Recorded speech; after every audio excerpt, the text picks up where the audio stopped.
The task is set to improve a lawnmower. So imagine like we're all in a room and we're all work for a large engineering company and we're all sort of brainstorming, okay, how can we make this better? So that's the doozy. The lawnmower, it's noisy, it uses fuel, it requires effort. There's two types of people in the world, people who like to cut the grass and people who hate to cut the grass. It produces air pollution, it chucks stuff out that could kill a dog, and it's difficult to maintain. So it's generally a pain in the arse. But if you think about what you're actually looking for is, I want a nice looking lawn with zero hassle. So ultimately at the end of the day, that's what I'd like. But the lawnmower itself doesn't really have anything to do with the problem. The machine itself is only delivering the desired solution, but it isn't anything to do with the end product. So a group of engineers sit around and say, well, what are we going to do this? How are we going to tackle this problem? Are we going to make it electrical? Is it going to be lightweight? Can it be computerized? Is it going to have multiple blades? Will it work on speech activation? Will it be solar powered? Come on guys, how can we think about doing this? And then all of a sudden you realize, well, why don't we invert the problem and creatively just throw all of that out and think about a different lateral creative way to solve this. And the solution that they developed is smart grass seed.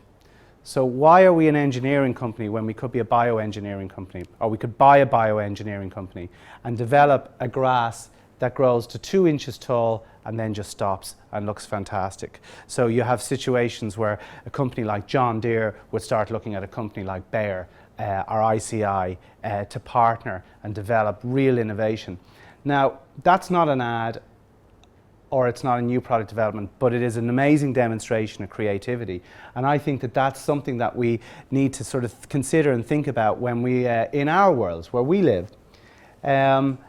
Then I think one of the sort of problems that a lot of people face, and I come across it all the time when working with clients and mates, and it's like, I'm not a bit creative. I don't have a creative bone in my body. I can't pick a colour in my bedroom. I don't even know what clothes to throw together.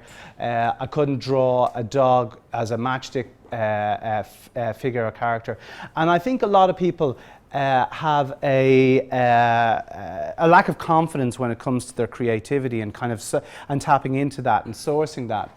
And then everybody's seeing this all the time, and it's something that I think kind of, you know, neurologically, it's sort of a well-established fact that your left brain and right brain, that your left brain governs the analytical, the rational, the more systematic, the problem-solving side of things, and the right brain is supposed to govern your emotional intelligence, artistic creativity, language, use of language, and so on.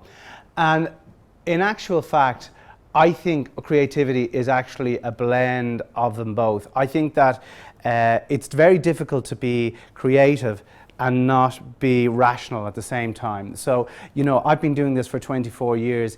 Anything that any sort of creative solution that I would sort of, you know, come up with or whatever, which doesn't happen very much anymore, it's all based in a commercial reality. How much is it going to cost? Who's going to produce it? Is it going to be feasible, is viable? Is there a market for it?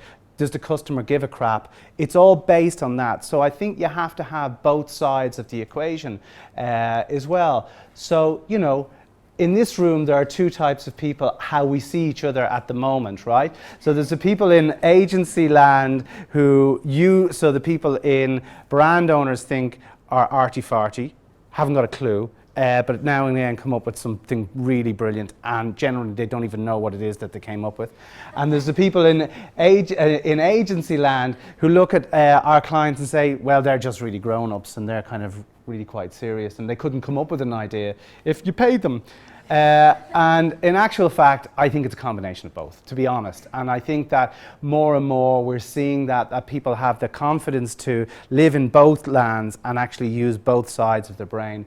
And I think, you know, where you can see that coming into play a lot is when you think about traditional creative mindset, us right-brainers are now developing software interfaces, UX design. We're looking at consumer journeys. We're looking at how people interact with the design, the messages and so on. So all of that now has a sort of engineering and analytical and structural approach to it, and people within the marketing community are looking at really interesting and emotional ways to engage their audiences, and actually finding out and beginning to just kind of completely think about, well, you know, do they care? What would make them care? How can I do that? You know, and obviously trends like growth hacking marketing is all about exactly that. It's finding imaginative and creative ways to talk to your audience. So it is a combination, and people are using it more and more, maybe not just completely aware that they are. So, you know, when you say is it left brain or right brain, it's both.